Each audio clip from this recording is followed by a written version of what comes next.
자, 여러분 반갑습니다. 오늘 주제는 빅히트 파이썬입니다. 이제 빅히트 파이썬이라는 주제를 잡은 거는 그만큼 파이썬이 핫한 언어, 굉장히 주목받는 언어이기 때문에 그렇고요. 그래서 파이썬의 기초부터 고급 기능을 알아보는 그런 내용입니다. 파이썬에 관련된 거를 보면 크게 이제 소스 코드, 그 다음에 소스 파일 해서 여러분들이 프로그래밍 언어로 그죠? 작성된 명령어들의 목록이 있겠죠. 여러분들이 아마도 C 언어를 배우셨다면 test.c라는 확장자를 가지는 파일로 저장해 놓고 그죠? 컴파일을 해야 정상적으로 잘 실행되는 것도 볼 수 있을 것이고, 자바 언어 같은 경우는 확장자가 test.java 이런 형태로 끝나는 것을 알 수 있을 겁니다. 그죠? 그래서 요게 이제 파일의 원본 명령어가 들어있는 건데 요거를 소스 파일이라 그러죠. 파이썬의 소스 코드는 이렇습니다. C 언어라든지 자바 언어랑 꽤 유사합니다. 그래서 요런 명령을 입력하면 이제 파이썬이 실행되는데요. 인터프리트라는 방식이 있어요. 프로그램 명령어가 있으면 이와 같은 명령어가 있잖아요. 그러면 인터프리트가 위에서부터 쭉 내려가면서 명령어를 만나면 번역 코드 실행을 해서 출력을 하는 거죠. 그 다음 명령으로 내려가는 겁니다. 이런 식으로 되어 있는 게 파이썬입니다. 그러나 이 방식은 이제 실행 속도가 좀 느리죠. 그죠? 매번 명령어를 읽어서 번역 코드 실행을 거치기 때문에 실행 속도가 당연히 떨어질 수밖에 없어요. 그래서 일반적으로 속도가 빨리 요구될 경우는 C 언어를 많이 쓰죠. 그죠? 네. 다른 속도가 필요한 프로그램은요, C 언어를 많이 씁니다. 대화식에서 이렇게 입력하고 여러분들이 그 결과를 볼 수도 있고요. 스크립트를 해가지고 .py라고 하는 확장자를 가지는 파일을 만들어 가지고 파일에서 프로그램을 돌릴 수도 있는데요. 그때는 유닉스나 도스 명령창에서 파이썬이라는 파이썬 인터프리트를 호출하고 프린트 네임 .py라는 파이썬 파일명을 적어주면 됩니다. 그러면 실행이 되는 거죠. 이런 식으로 하는데, 이게 이제 주피터 노트북 환경은요, 이런 장점을 모아놓은 거죠. 그죠? 그래서 여기 있는 코드 중에 이렇게 하고 name equal 동일동일을 한 다음에 이런 식으로 하면 이제 실행이 되는 거죠. 그죠? 자, 그러면 이제 여러분들이 이런 코드를 실행하면 이런 결과를 볼 수 있다는 것. 수 있겠죠. 그죠? 만일에 이제 여러분이 원의 면적을 출력하고 싶다면 당연히 이와 같은 코딩을 짜면 되는데, 이와 같이 직접 수치값을 적어주는 것을 우리가 하드 코딩이라고 합니다. 원의 둘레는요, 우리가 알다시피 2πr이라는 식으로 구할 수 있고, 그죠? 원의 면적은 πr 제곱으로 구할 수 있죠. 그죠? 그거를 요렇게, 그리고 요런 식으로 코딩을 하면 되잖아요. 그죠? 그러면 결과를 뽑아볼 수 있죠. 그런데 당연하게도 우리가 이제 이런 코딩을 할 때 실수를 할 수 있죠. 그죠? 저 원의 반지름이 6.0으로 바뀌어서 다른 부분은 다 고쳤는데 얘를 안 고쳤다. 그러면 에러가 나잖아요. 그래서 그걸 방지하기 위해서 우리는 어떻게 해줍니까? 바로 변수를 도입해서 쓰죠. 그죠? 예를 들어 radius equal 4.0 이런 변수를 도입하게 되면요, radius equal 4.0 그 다음에 요게 pi r 제곱의 식이고, 그죠? 요게 2 하이 r의 식이죠. 이때 이 r 값을 radius라는 변수를 통해 가지고 하게 되면요, 4.0에서 5.0, 6.0으로 해도 얼마든지 다른 코딩은 안 고치고도 원하는 결과를 얻을 수 있죠. 그래서 변수를 쓰면 굉장히 좋아요. 아마 요 내용들은 여러분들이 충분히 알 수 있는 것 같아요. 그래서 파이썬이 문법이 생각보다 단순하네, 이런 걸 알 수가 있어요. 그죠? 자, 변수를 쓰는 이유는, 변수는 어떤 값을 저장하고 있는 상자라고 보시면 되는데요. 이와 같이 6.0이란 값을 radius에 할당하게 되면 이 값, 이 값, 이 값, 이 값이 모두 6.0으로 바뀌죠. 그죠? 그러니까 결국 프로그램의 수정이 쉬워지고 오류가 줄어들 수 있겠죠. 그죠? 그래서 변수를 쓰는 겁니다. 자, 이때 변수는요, 사실 수는 아니고요, 데이터라고 이해하시는 게 더 정확할 겁니다. 좀 더 구체적으로는 컴퓨터에 값을 저장하기 위해서는 컴퓨터에 메모리가 있죠. 그죠? 컴퓨터에 보면 이런 식으로 메모리가 있고요. 메모리에 반도체들이 꼽혀가지고 여기에 데이터들이 저장될 수 있죠. 그죠? 자, 그러면 이 변수나 함수 같은 것들은 서로 다른 변수랑 구별이 돼야 되겠죠. 그래서 식별자라는 이름을 부여합니다. 서로 구별되는 이름, 함수나 변수가 다른 함수나 변수와 구별되는 그 이름을 식별자라고 하죠. 그죠? 용어도 여러분들이 익히시면 좋을 것 같고요. 메인 메모리와 메모리의 주소는 컴퓨터에 데이터가 저장되는 곳이 메인 메모리고요. 이 메인 메모리에 실제 데이터가 저장된 곳의 위치, 아주 구체적인 위치죠. 보통 0x 12FF16과 같은 16진수 표기를 하죠. 그렇죠? 자, 그 다음에 이제 우리는 프로그래밍 언어에서 실제로 가진 이 데이터 있잖아요. 데이터 값을 지칭하는 이름이 있는데 그거를 이제 리터럴이라고요. 이거는 문자열 리터럴이죠. 그죠? 그리고 이거는 할당 연산자이고, 그 다음에 name은 이 변수를 참조하는, 즉 리터럴을 참조하는 변수다 라고 얘기를 합니다. 그죠? 그리고 각각은 이렇게 값을 갖고 있다가 필요할 때 꺼내 쓰고 새로운 위치에 할당하고 이렇게 호출해가 쓸 수 있죠. 그죠? 여기는 width에 10, height에 5가 있기 때문에 width 곱하기 height 값이 rectangle area에 들어가 있고 결국 그 값에는 50이 들어있으니까 이렇게 출력이 되는 것도 확인할 수 있습니다. 그죠? 그런데 여기서 여러분들 아주 결정적인 차이점이 있죠. 여러분들이 만일에 C를 배웠다면 int width equal 10, height equal 5, 세미콜론 이런 문법으로 width와 height를 정의했을 겁니다. 그렇죠? 그런데 여기서는요, int가 필요가 없습니다. 파이썬에서는요, 이와 같이 변수를 선언할 때 변수의 형을 선언하는 그런 별도의 절차가 필요 없습니다. 그러니까 문법이 간결해지는 거죠. 그러면 얘의 형은 어떻게 합니까? 얘가 정수형이죠. 그러니까 얘가 정수형 객체를 참조하는 변수이고요. 얘도 정수형이죠. 그죠? 그러니까 얘도 정수형 객체를 참조하는 변수죠. 얘가 문자열이죠. 그죠? 그러면 name은 문자열 자료형을 참조하는 변수가 되는 것입니다. 그래서 여러 변수나 함수, 클래스 등을 다른 것들과 구별 짓는 이름을 식별자라고 하는데, 여러분들이 식별자를 굉장히 이제 쉽게 생각하는 경우가 많아요. 여러분들이 항상 코딩할 적에 work distance, number of hits, English dict, student name 이런 식으로 변수의 이름을 잘 짓는 것이 아주 중요합니다. 자, 그러면 식별자 이름을 짓는 규칙은요, 요거는 여러분들이 C나 Java 언어의 규칙과 유사합니다. 그죠? 자, 그래서 요런 것들이 모두 올바른 식별자이고요. 심지어 한글 이름도 식별자로 쓸 수 있거든요. 근데 1로 시작하거나 마이리스트 같이 공백이 있거나 글로벌 같은 키워드, 소수점, 특수문자가 있죠. 그죠? 그 다음에 특수문자 앰퍼샌드가 있죠. 이런 경우는 쓸 수가 없습니다. 그 다음에 이제 파이썬의 키워드. 여러분들이 배운 자바 언어 같은 경우 키워드가 거의 한 60개 정도 된다고 하면요. 여기는 33개 가지고 모든 언어를 다 구성하고 있습니다. 그러니까 자바 언어보다 훨씬 배우기 쉽다고 볼 수 있겠죠. 그렇죠? 어쨌든 우리는 수업에서는 비교적 단순한 이런 변수 이름을 쓸 겁니다. 그래서 변수 이름을 쓰고 우리가 필요할 때 쉼표로 그 변수를 넣어주면 실제로는 그 변수가 가지고 있는 홍길동이란 값 27살이라는 값이 출력이 되더라 하는 것을 확인할 수 있죠. 이런 것도 이와 같이 다른 변수, 동일한 변수 이름으로 다른 객체를 할당해주면 출력되는 것은 홍길순 23세와 같이 실제 출력되는 게 달라지겠죠. 그죠? 자, 그 다음에 이제 이게 왜 중요한지 또 따져보면 덧셈, 뺄셈, 곱셈, 나눗셈을 다 알잖아요. 그죠? 요런 수학 연산은 우리가 age equal 27을 하는 이 과정이 조금 C나 자바 같은 거하고 달라요. 이 명령을 쓰게 되면요, 우리는 컴퓨터 메모리에 27이라고 하는 정수 객체가 생성이 됩니다. 그게 바로 이 첫 번째 단계예요. 두 번째 단계는 뭐냐? age라고 하는, 제가 이제 주로 쓰는 표현이 이런 꼬리표인데요. 옷을 사면 여러분들이 태그가 붙어 있죠. 얘가 얘를 참조하는 이런 방식으로 이루어져 있습니다. 파이썬은 객체 지향 언어이기 때문에 정수 객체가 만들어지고 이 정수 객체를 age가 참조하는 형식으로 되어 있다는 것 우선 기억해 두시고요. 요거는 추후에 또 설명드릴게요. 그 다음에 이제 할당 연산자. 할당 연산은 값을 이 변수에다가 age equal 27, 그러면 27이라는 객체를 변수가 참조하도록 지정하는 건데, 이와 같이 하면 안 되겠죠. 그죠? 그래서 이런 경우는 syntax 에러가 발생합니다. 구문 오류가 발생할 때 여러분들이 여기에 나오는 내용을 충분히 잘 읽어 보셔야 됩니다. 즉 27은 정확한 개념은요, 정수값 리터럴이라고 이야기를 할 수 있거든요. 이게 정수값을 가지는 공간에다가 age라는 이 변수를 할당하는 것은 불가능하다 이런 뜻입니다.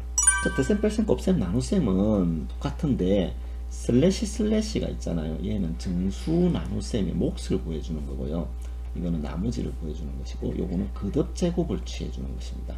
즉 우리가 일반적인 연산은 동일하죠. 그죠? 덧셈, 뺄셈, 곱셈, 나눗셈, 나눗셈의 목, 나머지를 구하는 것은 동일하고요. 여기 보면 4하고 0.5가 있죠. 얘는 4의 2분의 1성, 그러니까 루트 4, 그러니까 2.0이 되겠죠. 그죠? 얘는요 4의 5성이죠. 그죠? 1024가 되는 거죠. 그죠? 그래서 이런 결과가 나오게 됩니다. 이런 거를 이제 표현식이라는 용어로 부르죠. 그죠? 해서 우리는 이런 변수값에 대한 덧셈을 할 때 얘가 보니까 문자 열 자료형이죠. 그죠? 그래서 거기에는 덧셈을 할 수가 없어요.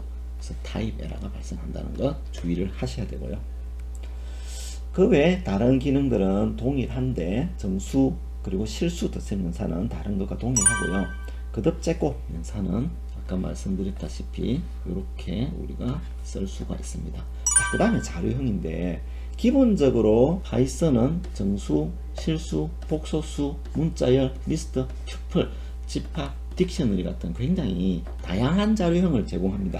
그러니까 리스트라든지 튜플 이런 것들은 C나 자바에 없잖아요. 그죠? 그래서 그런 자료형을 이해할 수 있는, 알아낼 수 있는 함수가 있는데 그게 바로 타입이라는 함수입니다. 이 타입 함수가 왜 중요하냐? 이게요, 고급 파이썬 개발자들은요 아주 빈번하게 이거를 사용합니다. 즉 이 객체가 어떤 자료형인지에 따라 가지고 실행할 수 있는 메소드가 달라지거든요. 그래서 타입을 조회하는 일이 꽤 많아요. 자, 그래서 이런 식으로 타입을 조회해서 스트링 타입인지 인트 타입인지 플로트 타입인지 이런 것들을 다 볼 수 있는데, 타입 조회를 했더니 전부 클래스라는 게 있죠. 그래서 자바는 객체 지향 언어이기 때문에 모든 자료형이 클래스로 되어 있어요. 그 다음에 이제 동적 현결정, 정적 현결정은 f라는 값이 처음에 100을 참조하고 있죠. 그러면 기본적으로 100이라는 객체가 만들어지고 f가 얘를 참조하는 구조로 되어 있다고 그랬잖아요. 그런데 f가 hello를 참조하는 순간 어떻게 되느냐? 얘는 메모리에서 소거되고요. hello라고 하는 문자열 객체가 메모리에 만들어집니다. 그리고 얘가 이렇게 참조하죠. 즉 f가 참조하는 자료형이 최초 상태에서는 정수형이었다가 나중에 문자열형으로 바뀌죠. 이렇게 참조하는 형이 바뀌는 것을 동적 형 결정이라고 합니다. 자, 그 다음 그렇기 때문에 자료형이 문자열일 경우는 단순하게 이 덧셈 연산이 문자열을 이어주지만요, 숫자일 경우는 실제 내부값을 더해가지고 이와 같이 79로 만들어줍니다. 그래서 파이썬은 동적 타이핑 언어이다. 그리고 여러분들이 사용하는 C, C++, 자바 이런 것들은 정적 형 결정 언어이다. 자, 그 다음 리스트, 딕셔너리, 튜플 이런 자료형도 있더라. 요거는 또 추후 설명드릴게요. 어떤 자료형이든지 str 함수를 쓰잖아요. 그러면 얘를 문자열 객체로 만들어낼 수가 있습니다. 이 함수도 굉장히 유용하더라. 그래서 100이 들어오거나 123.5가 들어오거나 리스트가 들어오거나 하더라도 str만 쓰면 전부 문자열 자료형이 되더라 하는 거죠. 자, 그러면 조금 이제 진도를 나가 볼게요. 문자열을 쓰는 방법은 이 작은 따옴표, 큰 따옴표를 쓸 수 있기 때문에 C에서는 이러면 에러가 나지만 파이썬에서는 이렇게 쓸 수가 있어요. 만일에 작은 따옴표를 중간에 쓰고 싶으면 이 문자를 큰 따옴표로 묶어주면 되겠죠. 뿐만 아니라 C에서 썼던 이 escape 문자열, 그죠? 열도 사용할 수가 있습니다. 자, 그 다음에 escape 문자열이 있기 때문에 역/n/n은 이와 같이 줄 바꿈이 일어나죠. 그죠? 자, escape 문자는 우리 C나 자바, 파이썬과 거의 동일하고요. 그러면 따옴표 3개로 문자를 둘러쓰는 방법. 요건 되게 신기하죠. 그죠? 그래서 따옴표 3개를 가지고 문자를 둘러쌀 수 있는데, 이 경우는 가운데 문자를 하나짜리가 와도 되고 2개짜리가 와도 돼요. 3개로 터프 써버리면 되거든요. 3개로 터프 쓸 때도 작은 따옴표 3개로 터프 쓸 수도 있고 큰 따옴표 3개로 터프 쓸 수도 있습니다. 그래서 이렇게 터프 쓰면 요 내부가 문자열 자료형이 된다는 거죠. 자료형은 크게 정수, 실수, 부울, 문자열이 있다. 요거는 자바랑 비슷하네요. 그죠? 그래서 이런 결과를 얻을 수 있는데요. 부동소수점은 어쩔 수 없이 미세하게 우리가 수치 오류를 포함하고 있죠. 그죠? 우리가 3분의 1 그러면 0.3333으로 가는 무한소수인데, 이 무한을 컴퓨터는 표현할 수가 없으니까 어딘가에 여기서부터 잘라야 되겠죠. 그죠? 그러면 거기서부터 수치 오차가 생기겠죠. 다른 점은 이거예요. 자바 C는 정수 표현에 한계가 있는데 얘는 엄청나게 큰 정수도 표현할 수 있죠. 그 다음에 이제 복소수 자료형. 그죠? 복소 공간 A 플러스 BI 요것도 표현할 수 있는데요. 실제로 표현할 때는 이렇게 3 플러스 2 플러스 3i로 표현하지 않고요. 2 플러스 3j를 써서 복소수 표현을 해냅니다. 자, 그래서 복소수의 덧셈이라든지 켤레 복소수 같은 것도 쉽게 구할 수가 있고요. 그러면 이제 할당 연산을 보면요. 할당 연산 역시 다중 할당이 가능하고요. 이것도 돼요. 그러면 300이 넘버 4에 들어가고요. 400이 넘버 500에 들어가가지고 넘버 4는 300, 400이 되는 것도 확인할 수 있습니다. 요거를 동시 할당문이라고 합니다. 그래서 할당과 이런 수식 표현을 써가지고 평가식이라고 하는데요. 평가식을 써서 그 결과 값을 여기에 할당할 수가 있죠. 결론적으로 이런 과정을 거쳐가지고 최종적으로 여기에는 300이 들어가는 겁니다. 그래서 그런 과정을 우리가 눈으로 볼 수 있고요. 그 다음에 이제 이런 연산은 우리 복합 할당 연산자를 해가지고 요 연산은 우리가 요렇게 쓸 수 있는데 실제로 의미는 얘랑 같죠. 그죠? 그래서 복합 할당 연산은 이렇게 길게 나열되어 있는 것을 단축 짧은 표현으로 쓰는 거죠. 그죠? 네, 그래서 이런 결과를 볼 수가 있습니다. 앞에 거보다 조금 더 코딩이 단순화됐죠. 그죠? 다음 비교 연산 이런 것도 있는데 이거는 C, 자바와 동일합니다. 그 다음에 논리 연산 얘도 사실 C, 자바랑 비슷하고요. bool이라는 걸 통해 가지고 값이 있을 경우 true를 출력해 주는 것도 있습니다. 얘는요 값이 없을 경우 제로나 none 같은 경우는요 혹은 null 값이 있을 경우는 전부 false가 되고 값이 있기만 있으면 무조건 하고 얘는 true가 됩니다. 공백 문자, 공백 리스트인데 값이 없죠. 그러니까 얘도 false가 됩니다. 그런 것들이 있고요. 그 다음에 and, or, not 이런 것도 있습니다. 이런 것 역시 이제 우리가 C에서는 ampersand, 그죠? 이런 연산이 있죠, 그죠? 이런 것과 의미는 동일합니다. 그리고 실제로 그 의미는 이런 논리 게이트가 수행되는 결과를 보여주는 건데 이건 역시 같고요. 비트 연산자라 해가지고 비트 단위로 and, or, not 이런 것들을 수행할 수 있죠. 컴퓨터는 어차피 모든 데이터들이 0과 1의 비트 값으로 되어 있잖아요, 그죠? 그래서 이런 비트 단위 연산도 되는데 이건 역시 C나 자바와 매우 유사합니다. 그리고 복합 할당 연산도 동일하고요.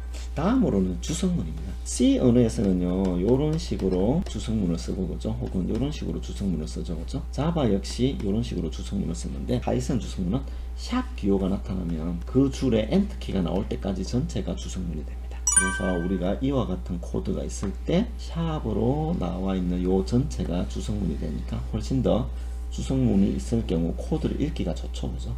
그래서 여러 줄의 주석이 있을 경우 이렇게 시작해서 이렇게 끝나는 이 문자열을 통해 가지고 문자열은 어차피 실행이 안 되잖아요, 그죠? 그러니까 코드 안에서 주성문처럼 사용할 수가 있는 겁니다, 그죠? 자, 그래서 이런 주성문을 여러분들 한번 돌려보시고 주성문 처리된 요거는 실행이 안 된다. 파이썬에서 입력을 받을 때는 input 이라는 문을 써서 받아들입니다. 그러면 인풋으로 어떤 값을 받아들이면 그 자료형이 뭐냐? 바로 str형이에요.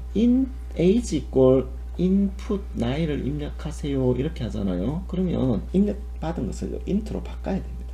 여러분들이 인풋으로 입력을 받잖아요. 그럼 얘가 자료형이 문자열이 돼버려요. 그러니까 나이를 입력받을 때 나이에다가 10살을 더하려고 그러면 얘가 정수형이라 해야 되겠죠. 그러니까 int라는 함수로 감싸줘야 됩니다. 그래서 이런 과정이 필요해요. 자, 그러면 이제 이런 식으로 우리가 파이썬이 실행되는 걸 봤는데 조금 나아가서 흐름 제어라는 걸 통해 가지고 코드를 다양하게 바꿀 수 있는 방법인데요. 우리 if 문과 if else 문이 있고, 그죠? for 문과 while 문, break, continue를 통해 가지고 흐름을 제어할 수 있다는 것 알고 있을 겁니다, 그죠? 그래서 파이썬에서 얘를 어떻게 쓰는지를 익혀보려고 해요. 파이썬에서는요 조건식을 통해 가지고 특정 입력이 들어왔을 때 이 평가를 해가지고요 그게 true인지 false인지를 보고 서로 다른 실행문으로 그 제어가 넘겨지도록 할 수가 있습니다. 요거를 우리가 if 조건문이라고 합니다. 그리고 이런 작업의 흐름을 나타내는 그림을 흐름도라고 합니다. 우리가 이제 20세 미만이면 청소년 할인 이런 거를 출력한다든지, 그죠? 1000걸음 이상이면 목표 달성 이런 걸 출력한다든지, 시간이 12시가 안 되면 오전입니다. 12시 이후면 오후입니다를 출력한다든지 굉장히 다양한 상황이 있을 수 있죠, 그죠? 그때마다 이와 같은 구체적 코딩을 할 수 있는데 그게 바로 if문입니다. 그래서 조건식을 쓰고 콜론을 쓰고 들여쓰기를 한 다음에 실행되는 블럭을 쓰죠. 우리가 이제 C 언어라든지 자바에서는 이런 블럭의 시작과 끝을 알려주는 기호가 있었죠. 그죠? 파이썬에서는 이 블럭 기호가 필요 없습니다. 그럼 블럭을 어떻게 구별하느냐? 콜론하고 들여쓰기로 구분합니다. 그래서 들여쓰기만 있으면 이게 블럭이다 이런 뜻이에요. 그러니까 여러분들이 반드시 여기에다가 들여쓰기를 해야 되죠. 그래서 이런 상황에서는 청소년 할인이 출력되지만 만일에 age에 24가 들어있다 그러면 이 문장 자체가 실행되지 않고 이렇게 건너뛰더라는 거죠. 그러면 이제 또 다른 뭐 걸음걸이 수를 비교한다 할 때는 이와 같이 비교 연산을 또 쓰면 되겠죠. 그죠? 중요한 거 다시 한번 알려드리면 이 들여쓰기가 엄청 중요해요. 들여쓰기가 여기 있죠. 그럼 요 블록만 이 문장이 참일 때 실행됩니다. 그래서 우리가 3개를 들여쓰기 하잖아요. 그러면 18일 때는 얘가 모두 다 실행되지만 24일 때는 얘가 모두 실행이 안 됩니다. 그 다음에 이제 이 코드 블록에서 들여쓰기를 하는 경우는요. if 문 다음에 else, elif, for, while, def, class 이런 것들이 모두 코드 블록을 다 사용하고 있습니다. 그래서 코드 블록의 크기가 이와 같이 다를 경우는 어떻게 될까요? 오류가 발생합니다. 그러니까 코드 블록이 들여쓰기 칸이 다르면 안 돼요. 파이썬 인핸스먼트 프로포절이라고 하는 표준 문서에서는요. 스페이스 4칸을 쓰십시오 라고 권장을 합니다. 그래서 IDLE에서는 이렇게 나타나고요. 그래서 이제 뭐 3의 배수를 판단한다든지 혹은 3과 5의 배수를 판단한다는 것도 이런 식으로 짤 수 있겠죠. 그죠? 다음에 이제 if else 문인데 오전과 오후를 출력한다 그러면 오후이면서 동시에 오전일 수가 없죠. 그래서 이 조건은 우리가 베타적 관계에 있다 그러고 이때 사용하는 게 if 문을 2개 쓰는 것보다는 if와 else를 써버립니다. 그러면 코드가 굉장히 간결해지죠. 그죠? 그럼 여기로 갔다가 이쪽 아니면 이쪽 둘 중에 하나로 가는 거죠. 그렇죠? 이때 사용하는 게 if, else 문인데 중요한 거는 else에도 콜론을 해야 되고 아래쪽에도 들여쓰기가 돼야 된다. 그리고 베타적 관계에서는 if, else 문이 굉장히 좋다는 것은 두말할 필요 없고요. 음수, 양수도 베타적이죠. 그죠? 그래서 이것도 if, else 문이 더 좋습니다. 짝수, 홀수도 베타적이죠. 그죠? 다음에 if, else 문 안에 또 다른 내부 if, else 문이 올 수도 있죠. 그죠? 이렇게 올 수도 있는데 이 내부 if, else가 많아지면 많아질수록 코드는 읽기 어려워집니다.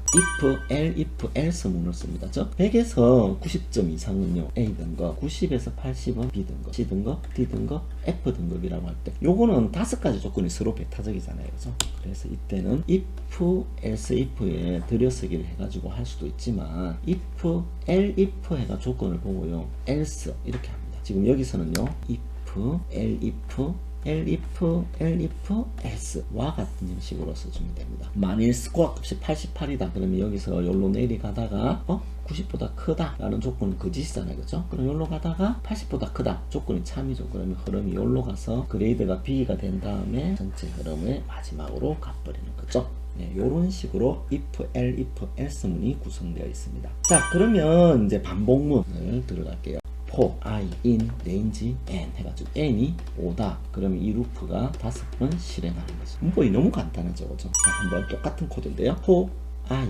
in, range 5. 뭔가 설명하기도 좋죠. range, 범위가 5니까 이건 5번 도는 거야. 아주 직관적이죠. 그죠? 그래서 얘는 5번 도는 겁니다. 만일에 여러분이 10번 돌게 하려면요. range에다가 10을 넣으면 되겠죠. 그죠? 그래서 이런 식으로 아주 간단하게 range 함수를 써서 for 루프를 제어할 수 있어요.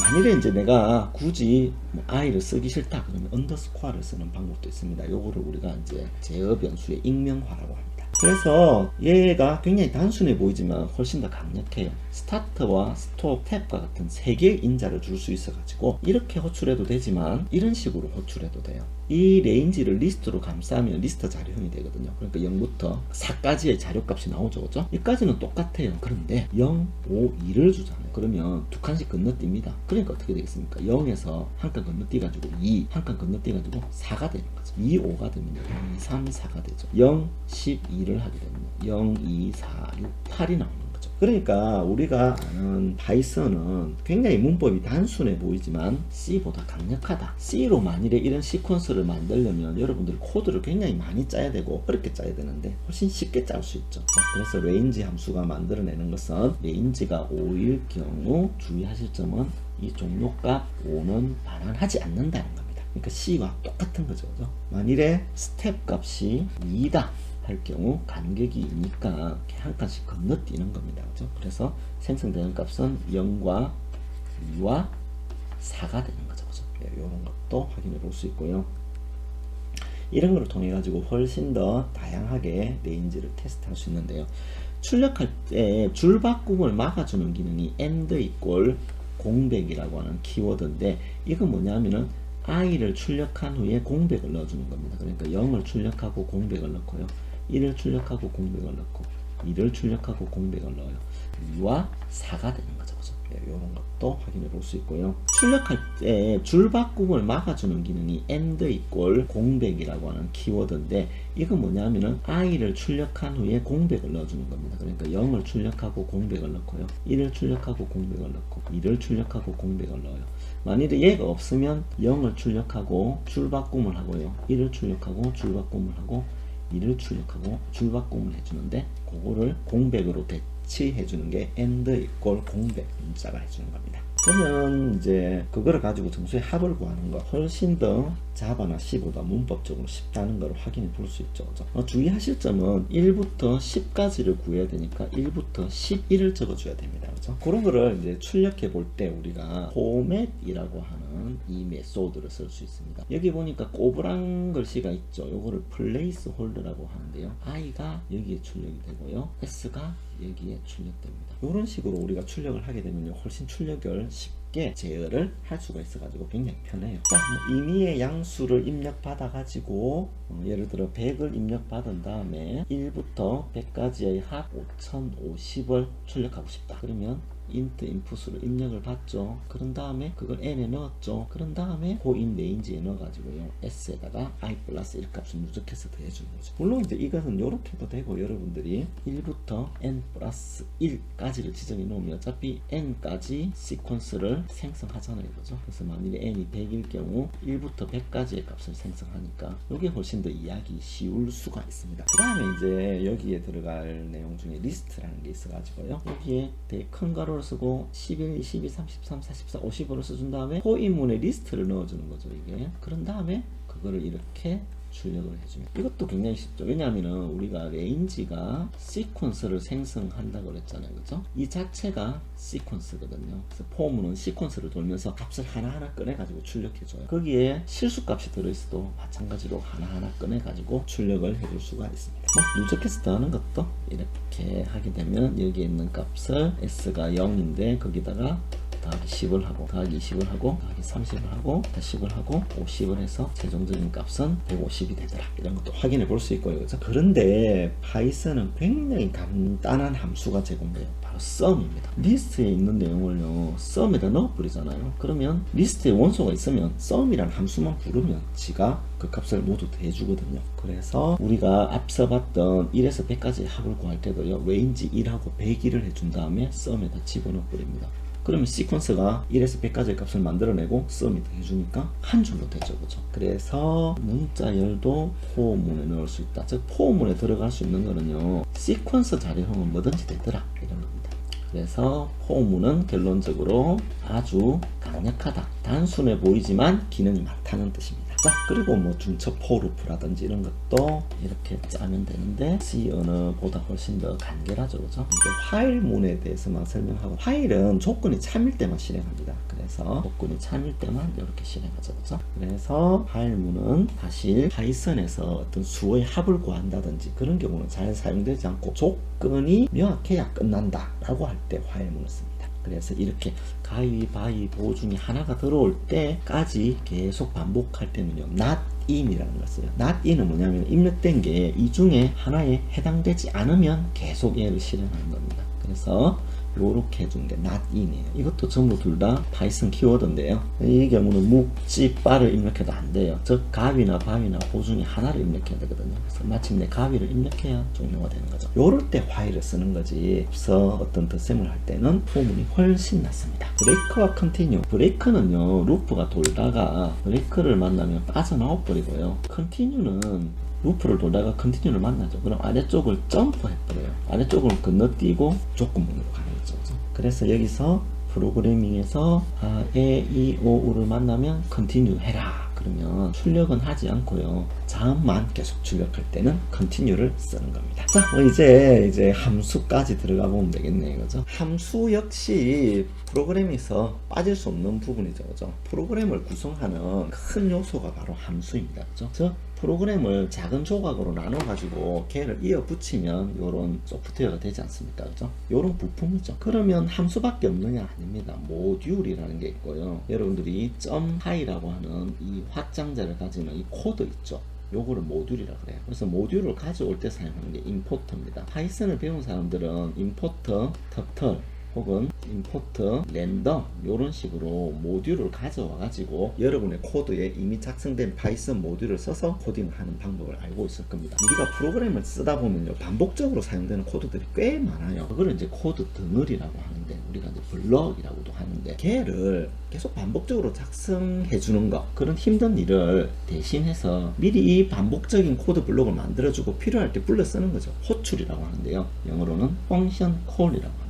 혹은 미리 만들어 놓고 제공하는 함수들이 있어요. 우리 앞서 배웠던 sum, input, print 이런 것들이었죠. 그렇죠? 이런 것들이 이미 제공되고 있고요. 사용자가 직접 필요한 함수를 만들어 쓸 수도 있습니다. 이렇게 사용자가 직접 만들어 쓰는 것을 사용자 정의 함수라고 합니다. 사용자 정의 함수 user defined function이기 때문에 요 def 부분만 떼가지고요, 이 def라고 하는 키워드를 씁니다. 어떻게 쓰느냐? 굉장히 간단해요. 우리가 def 하고 함수 이름 쓰고, 그리고 여기다가 매개 변수들 넣어주고요, 코드 쓰고 리턴 해주고 이러면 됩니다. 자, def print star 이렇게 해줍니다. 그리고 그 코드를 블록을 적어주면 됩니다. 그런 다음에 호출하면 되겠죠. 그렇죠? 그러면 얘가 실행이 됩니다. 그렇죠? 만일에 얘를 4번 호출하면요, 4번 실행되죠. 그렇죠? 만일에 3줄의 별표를 출력하는 게 있다. 그리고 걔를 이렇게 3번 호출했다. 그러면 모두 1번, 2번, 3번. 그죠? 전체 4줄은 9개가 표시되는데 실제 호출은 몇 번 일어났을까요? 그렇죠? 3이죠. 그런 식으로 우리는 함수를 호출할 수 있고요. 함수를 보다 쓰임새 있게 하기 위해서는요, 여기에 3, 4라고 하는 이런 형식의 값을 넘겨주고요, 요거를 인자라고 하는데 그 값을 4개의 변수라는 변수로 받아옵니다. 그리고 일을 하는 거죠. 그리고 리턴으로 그 결과를 돌려주는 것도 됩니다. 용어가 조금 중요한 것 같아요. 넘겨주는 값은 실제 값, 얘는 전달인자라고 하고요, 넘겨주는 얘는 전달인자라고 하고요, 걔를 받아오는 변수 있죠, 걔를 여기서는 4개 변수라고 지칭을 하는 거죠. 프린트 n을 해주고요, 여기에 4를 넣으면 4줄 출력이 되는 거죠. 만일에 얘가 10이 되잖아요. 그러면 여기는 10줄이 출력되도록 하는 거죠. 그러니까 어떻게 됩니까?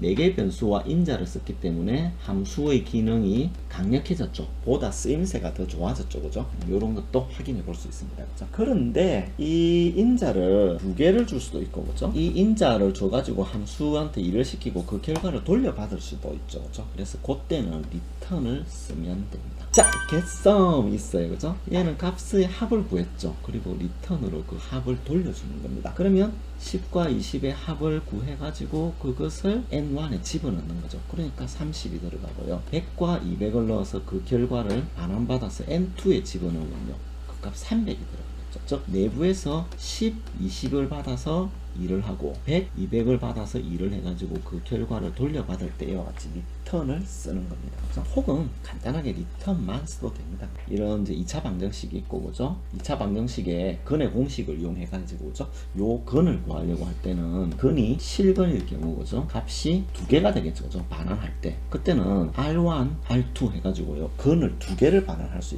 있는데요. 요게 C나 자바보다 조용점이죠, 그죠?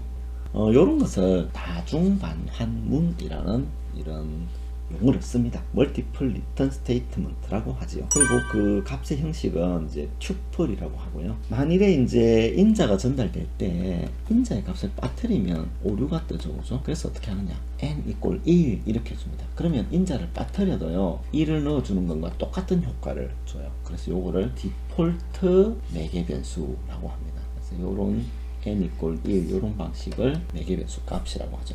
혹시나 우리가 실수를 하거나 혹은 인자가 없더라도 에러가 없이 수행되도록 하기 위해서 이렇게 해주는 거예요. 그러면 기본적으로 아무것도 안 써주면 디폴트 값 1이 들어가더라. 이런 면에서도 함수가 C보다 훨씬 좋은 점이 있죠. 그죠? 그런 디폴트 값은 하나만 써줘도 됩니다. 그래서 하나만 써줘도 되고 두 개 다 써줘도 되니까 그런 것들 여러분들이 조금만 주의해서 코딩 하시면 돼요.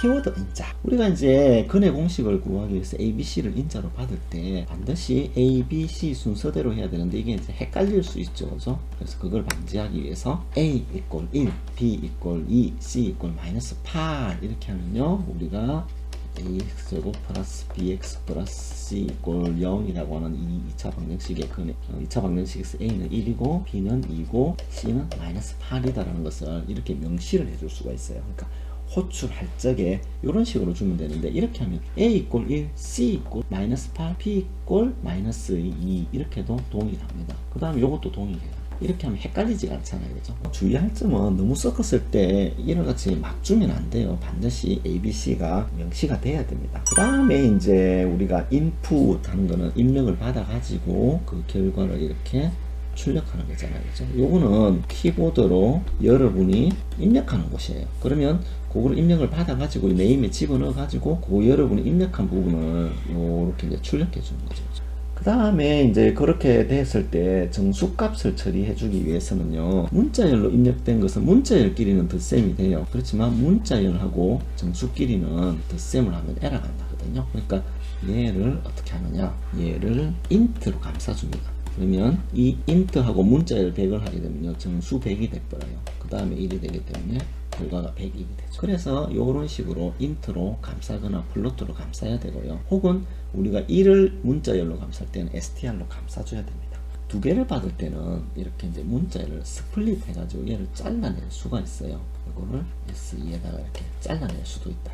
자, 계속해서 우리가 스플릿을 쓰게 되면 쉼표를 가지고 구분하는 것도 쉽게 되더라 하는 것도 알 수 있고요. 문자열을 처리하는데 upper, lower, split 이런 것들을 쓰게 되면 내가 스플릿을 만일에 bar를 쓰잖아요. 그럼 요거 바가 있는 곳으로 잘라줍니다. 그래서 리스트 1, 리스트 2, 리스트 원소 4개로 이렇게 잘라주는 기능이 있어요. 함수와 메소드에 대해서 집중적으로 설명을 드리려고 합니다. 함수는 호출이 될 때 매개 변수를 받아가지고 혹은 생략 가능하지만요, 특정 동작을 수행해요. 메소드는 객체 지향 프로그램에서 객체가 어떤 호출하는 함수를 말합니다.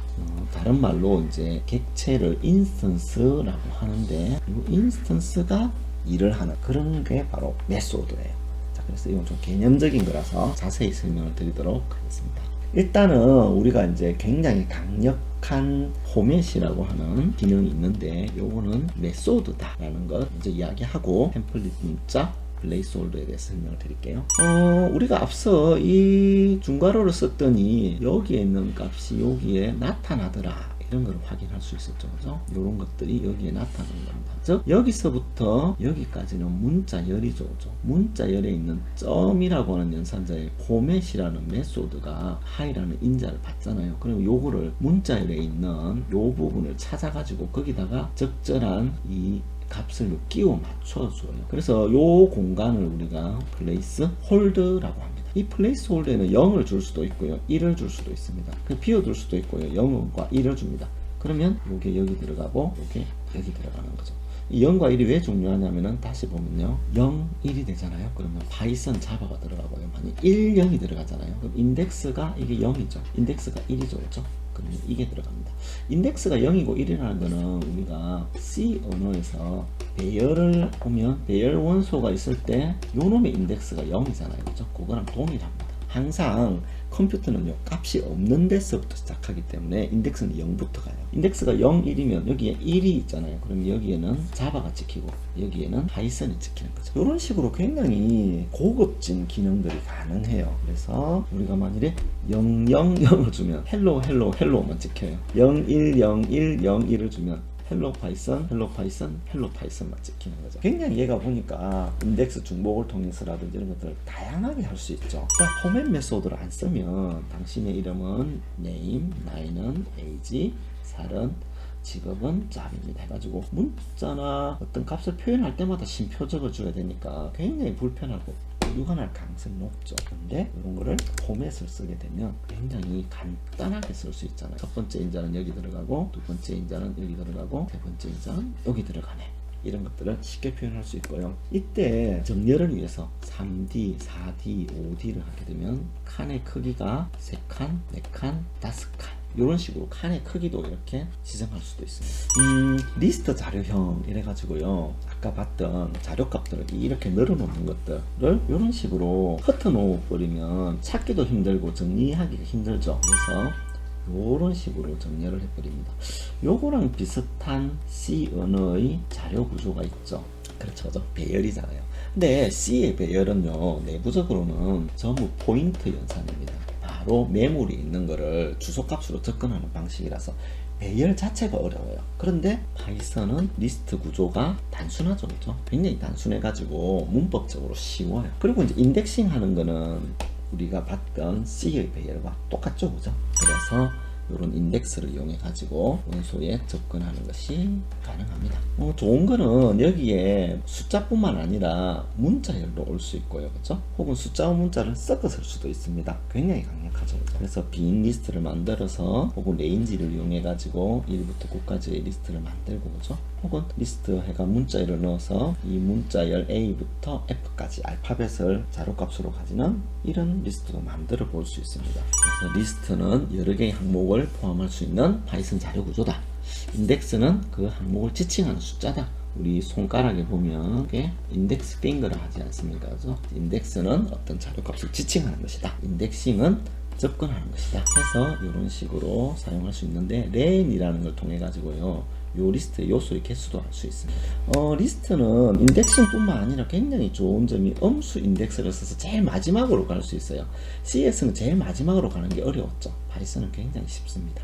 그 다음에 리스트에 append를 하게 되면 추가도 되고요, 삭제도 됩니다. 삭제는 remove를 쓰면 되고요, pop을 써도 됩니다. 그래서 대를 써서 지워도 되지만요, remove를 써가지고 44를 여기서부터 지우는 것도 가능해요. 그럼 이렇게 되겠죠, 그죠? 그리고 멤버에 있는지 없는지를 보는 그런 연산자도 제공하더라는 거죠. 예를 들어 소트만 해주면요, 여기 값을 크기 순으로 오름차순으로 정리를 해주거든요. 뿐만 아니라 딕셔너리라고 하는 자료 구조도 갖고 있어요. 그래서 키하고 그 키를 이용한 값을 이렇게 저장해 놓습니다. 예를 들어 이런 경우죠. 이름은 콜론 홍길동, 이름은 홍길동, 나이는 26, 몸무게는 82 이렇게 해놓고요, 우리가 펄슨의 이름 이렇게 하잖아요. 그러면 얘가 갖고 있는 이름이라는 항목에 갖고 있는 실제 값이 뭐죠? 홍길동이죠. 값이 나오는 거예요. 그다음 나이 이렇게 조회하면 실제 나이 27이 나오는 거죠. 그 다음에 몸무게를 조회하면 이 80이라는 값이 이렇게 튀어나오는 거죠. 자, 그 다음에 뭐 학번을 가지고 이름을 조회한다든지 이런 것도 쉽게 할 수 있겠죠, 그죠? 삽입 삭제도 굉장히 쉬워서 직업이라고 하는 항목에다가 율도국의 왕 이런 것도 할 수 있어요. 어쨌든 이제 딕셔너리도 그렇고 굉장히 다양한 메소드가 있어서 가지고 편리하더라. 과연 얘는 어떤 원리로 굉장히 이렇게 쉽게 키와 밸류나 아이템을 조회하는 것을 가지고 있느냐, 바로 그게 클래스가 가지는 비결입니다. 자, 그러면 클래스를 설명드릴게요. 파이썬이 굉장히 좋다 그랬잖아요, 그죠? 저는 이제 그 숨어있는 비법, 비결, 비기를 설명드리려고 해요. 바로 객체지향 프로그래밍 언어입니다. 그러면 객체지향 언어는 뭐가 좋냐? 다시 보면 라이언, 타이거, 캣, 도그를 원소로 가지는 애니멀스를 만들어가 소트를 호출했더니 소트가 쏙 되죠. append rabbit을 했더니 rabbit이 추가가 됐죠. 그러니까 뭔가 좀 객체지향을 썼더니 이용하기가 참 편하더라는 겁니다. 그런데 만일에 우리가 이제 n equal 100 이렇게 했잖아요. 그러면 n.append 해가지고 정수값 200 이게 가능할까요? 안 되죠. 왜냐하면 정수 자료형은 append를 쓸 수 없는데 리스트는 append를 쓸 수 있죠. 어떻게 돼 있느냐면요, 리스트를 만들 적에 개발자들이 append라는 함수를 리스트에다가 묶어 놓은 거예요. 그래서 그렇게 묶어 놓은 것들이 꽤 많아요. sort, append, remove, reverse, pop 이런 것들을 묶어 놓은 거죠. 그래서 특정한 자료값에다가 요 특정한 함수까지, 즉 이걸 멤버 함수라 하는데 요거를 묶어 놓은 게 바로 클래스라는 거죠. 애니멀스에 팝을 했더니 이 튀어나왔죠. 팝은 제일 마지막 원소를 돌려주는 거거든요. 이 s에 up를 했더니 대문자가 됐어요. find a를 했더니 a가 제일 앞에 있더라, 이런 걸 찾아주는 거죠, 그죠?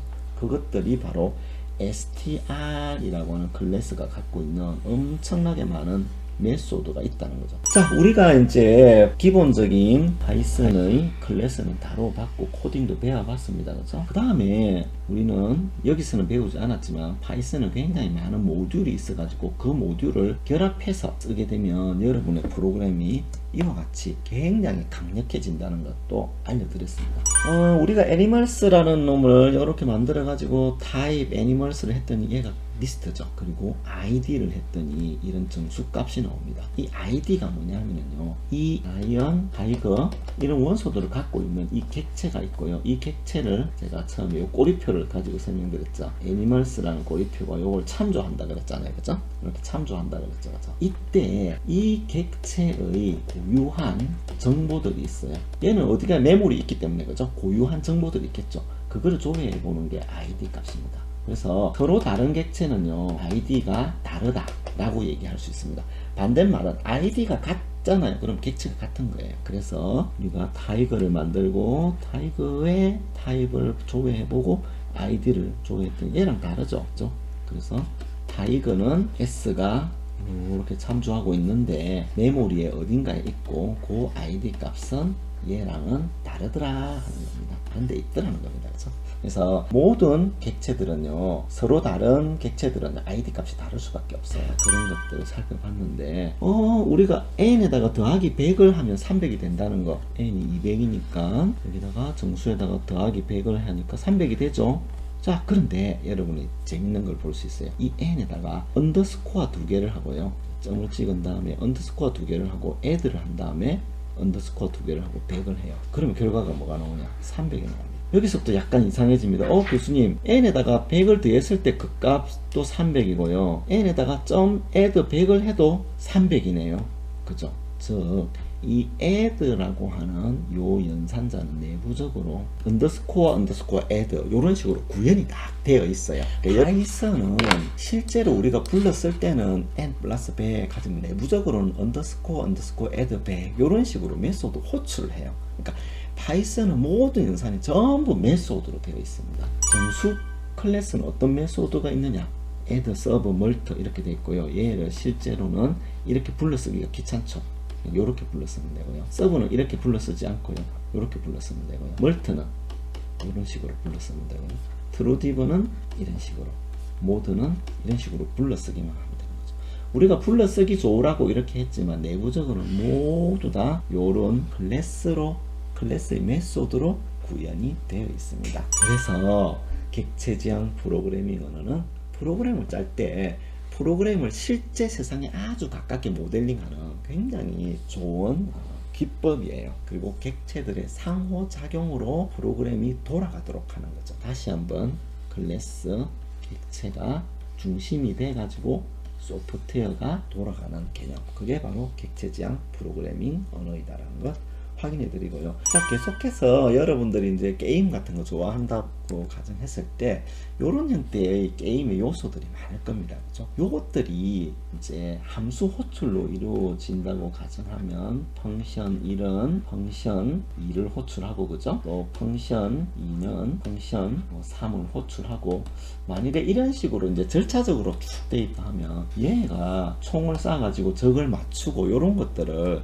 이런 함수 호출만 가지고 구현하기가 너무 힘들어요. 그래서 어떻게 하느냐, 혹은 여기에 있는 탭을 선택했을 때 각각의 기능이 나타나고 버튼을 선택했을 때 각각의 기능이 나타나도록 하는 것은 역시 함수 호출로 하기 굉장히 어렵거든요. 그래서 얘를 클래스로 그냥 다 디자인해 버리는 겁니다. 자, 클래스는 어떻게 되냐면은 내가 가지고 있는 요 기능을 만들어 놓고, 뭐 예를 들어서 클릭이라는 어떤 메소드가 들어오면 내가 해야 될 일을 이 안에 적어주기만 하면 되거든요. 그래서 구조적으로 조금 더 단순합니다. 계속해서 한번 코드를 볼게요. 절차적 프로그램을 짤 때는요, 함수가 많아지면 매우 많은 화살표와 함수 호출, 아까 봤던 이런 것들이 막 함수 호출이 뒤섞여 가지고 어려워져요. 근데 객체지향 프로그래밍으로 하면요, 잘 설계된 클래스를 이용해 가지고 객체를 생성하니까 훨씬 코딩이 쉬워집니다. 앞서 우리가 봤던 이제 리스트라든지 str 이런 거를 봤더니 굉장히 많은 메소드들이 있죠, 그죠? 그래서 메소드들만 호출하면 쉽게 프로그램이 되잖아요, 그죠?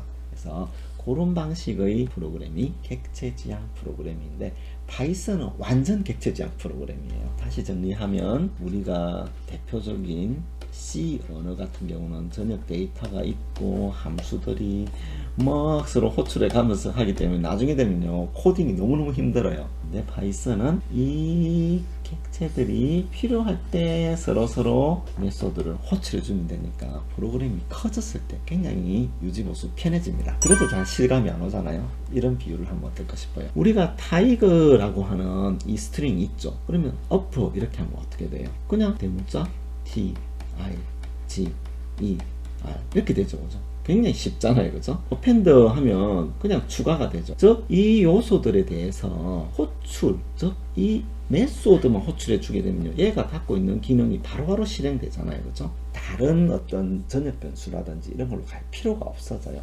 그래서 요런 수식 역시 요런 함수 호출로 메소드 호출로 아주 간단히 구현될 수 있습니다. 그러면 이런 것들을 이제 실제로 이제 만드는 게 필요한데, 그게 여러분들이 이제 자바 프로그래밍 언어를 배웠을 때 우리가 클래스라는 개념을 배웠죠. 그죠? 그리고 아마 인스턴스라는 용어도 배웠을지 모르겠는데 이런 개념들이 있어가지고 그 문법만 설명하고 마치도록 할게요. 클래스라고 하는 것을 실제로 설계할 때는 어떻게 설계하느냐, 여러분들이 내부적으로 어떤 속성과 어떤 행위를 가져야 되는지를 한번 생각해 봐야 됩니다. 여기는 고양이가 있다. 그러면 공통적으로 생각하는 고양이는 이름과 컬러를 가진다. 그리고 new와 run과 work이라는 행위를 한다 라고 했을 때 여러분은 요거를 가지는 실제의 고양이를 만들어 볼 수 있는데, 요것들을 우리가 인스턴스라는 용어로 지칭을 해요. 자, 그러면 코딩을 한번 살펴볼게요. 코딩은 굉장히 간단해요. 클래스, cat, 그 다음에 아무 기능도 없을 때는 그냥 패스 이런 끝이에요. 그리고 객체를 만들어 주는 거는 이렇게 합니다. 그러면 나비 객체가 생성이 돼요. 여러분들이 자바를 짰으면 new하고 cat 뭐 이런 식으로 했을 건데, 파이썬에서는 그런 과정 필요 없이 그냥 만들어 주기만 하면 됩니다. 또 이것도 좀 문법이 심플하죠. 그죠? 그래서 클래스라는 키워드만 쓰면 됩니다. 그러면 여기에 들어가는 이제 메소드는요, def 해가 만들어주면 되는 거죠. 여기서는 야옹야옹 밖에 없는데 굉장히 간단하게 여러분께 보여드리려고 했고요. 실제 str 이런 거는요, 수십 개의 메소드를 가지고 있습니다. 리스트도 마찬가지고요, 수십 개의 메소드를 갖고 있고요. 우리가 튜플, 딕셔너리 이런 것도 굉장히 많은 메소드를 갖고 있어요. 그래서 이런 요소들을 클래스를 잘 조합해 가지고 구성을 하는 거죠. 여러 개의 인스턴스를 만들고 그것들을 가지고 조합하는 방식입니다. 뭐 요거는 이제 초기화하는 것, 자바에 보면 생성 잘하는 걸 배우셨죠, 그죠? 그런 문법과 비슷합니다. 여러분들이 아주 멋진 개발자가 되셔가지고 또 개발자 커뮤니티에서 저를 만났으면 하는 그런 바람이 있습니다. 네, 감사합니다.